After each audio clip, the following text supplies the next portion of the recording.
Hey guys, and welcome to another First Impressions video, the video game series in which we look at a recently released game and I give you my first thoughts and impressions on it. Today we're looking at Bakery Simulator, which is pretty much self-explanatory. You own your own bakery and you have to build the business up from the ground up. Very fun game, looks fairly detailed, there's a lot that you can upgrade and explore. There is a city that you can go around as well, but we'll talk about that a little later in the video. As always, we'll look at the options first before we jump into the gameplay to see what this game really has to offer. So without further ado, let's jump straight into it and look at those options. Alright, the options then. So, weirdly enough, they've put the frame rate limit in general and then everything else that affects the frame rate in video. I don't quite know why they haven't put the frame rate limit in with the video options as well, but that's just a subjective criticism from myself.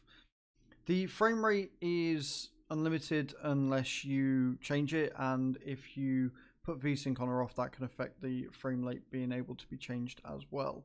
You can invert your mouse, have your look sensitivity changed, language, system of measurement, and head bobbing on or off. I have turned head bobbing on or off, and it would be nice if they added a motion blur on or off as well, because I did notice that there is a slight motion blur when you're moving around. As we look at the video options, you've got your display, you've got the monitor that you can choose. I am only using a one monitor system on this, but it's nice that they allow you to change which monitor the game actually displays on.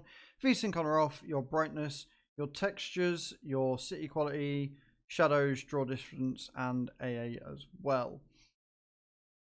Interestingly enough, the game actually started everything on about medium to low settings, which is fine.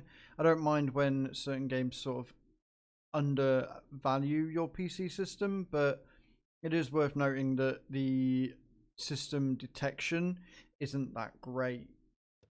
Your audio settings, it does turn everything up to loud, but honestly, it's not that loud, and it's a very chill vibe that you get with the game as well.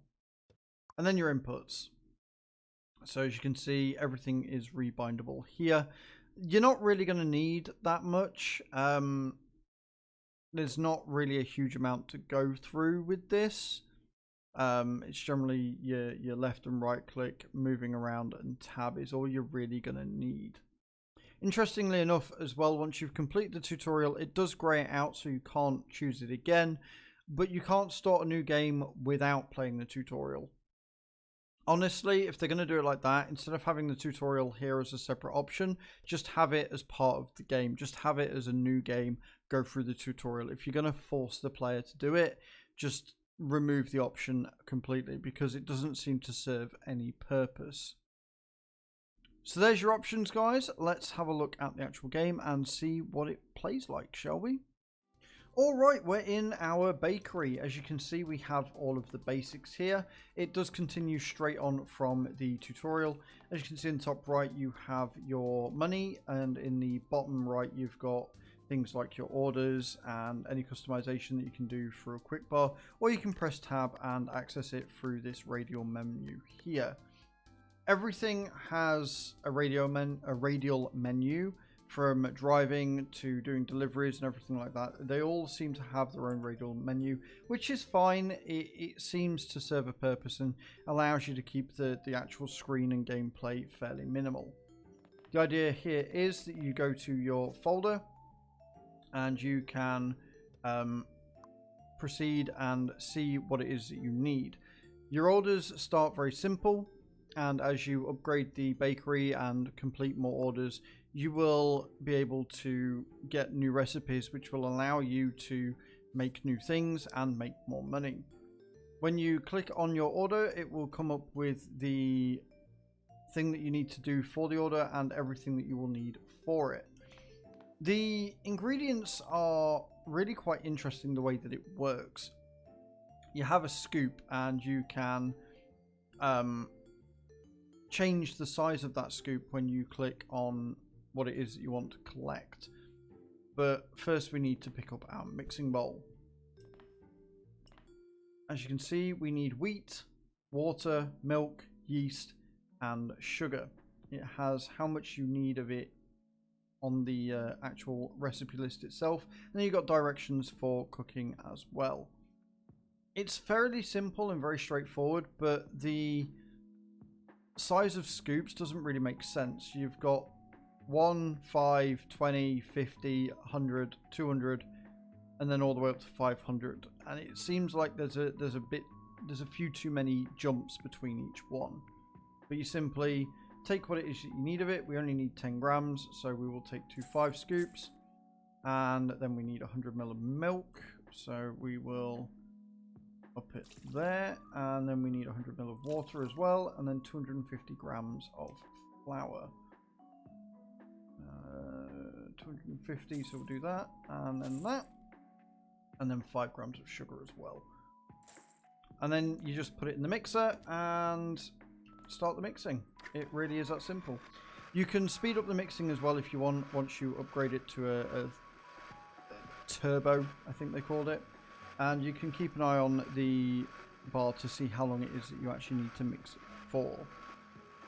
Again, everything in this game is pretty simple and straightforward and fairly detailed as you go through as well, which is quite nice. Take it out and then you mix it on here. This is your dough. I will say that it is a bit finicky with putting things from your hand to wherever you need to put it. It's very pedantic with where you need to be pointing your mouse at in order to be able to put things down and pick things up. It will shine at you. It will come up with a big green icon for where it is that you need to put it in order to show you that you've got it right. But I feel like the hitboxes of these could probably be a bit larger. Each thing has a mini bun, or a mini game I should say, for what it is that you need to do. Again, with these radio menu, we are making buns, so we select that. And then you have to basically just hit the space bar in the right area in order to get the right size thing that you need. Obviously, we're going to be doing this for 5 times because we need 5 lots of dough. And then you've got to basically match the rings when it will let me. It is very finicky as well with this mini game. Like, it's really awkward to try and get the rings to spin the way that you want them to spin. And it doesn't feel very smooth when you do it. There's like a weird almost lag when you spin the things across. You can see it's not an exact science. It's cool though that they've got these little mini games going on, just because it makes everything a bit more fun. You then roll them out and then you'll put them in the oven, and once they're in the oven you complete the order. You will put them in here for delivery and then you'll go and drive, and that will lead me to my next point, if you like. So what I'm going to do is I'm going to cut back once I've finished making the buns, and I will explain the problem that I've got with the delivery feature or mechanic in this game. Okay, so we're in the delivery system, and as you can see, it's another simulator that's decided to try and add driving to the game for no real reason and no real purpose. The problem with these simulator games when they incorporate driving and driving mechanics is that the driving experience tends to be awful. You're using a keyboard and mouse, which is never good for driving in my opinion. The controls are unresponsive, the graphics aren't that great, and the overall experience is pretty naff. What's more, the game hints that you can, or you will be able to skip this entirely by getting a courier. So why have it in the game at all? Just give me the courier from the get-go and just let me move on and do the bit that I actually want to do, which is the baking simulation part. So overall, I'm not a huge fan of that. That's the only part of the game that I really don't like. I don't like the fact that you have to go through this when the game basically tells you that if you get a high enough level and are able to upgrade enough, you're not going to have to. If skipping something is a reward, chances are the thing that you are trying to skip isn't that fun or enjoyable to do. So just don't have it in the game. It doesn't add anything to the game. It doesn't take away anything from the game from not having it in. Other than that, though, really do like this game. I think it's a lot of fun. I love how detailed it is. I love all the different aspects of it that you can do. A few quality of life updates here and there, and we're on to a winner. Thank you very much for watching, guys, and hope to see you all next time.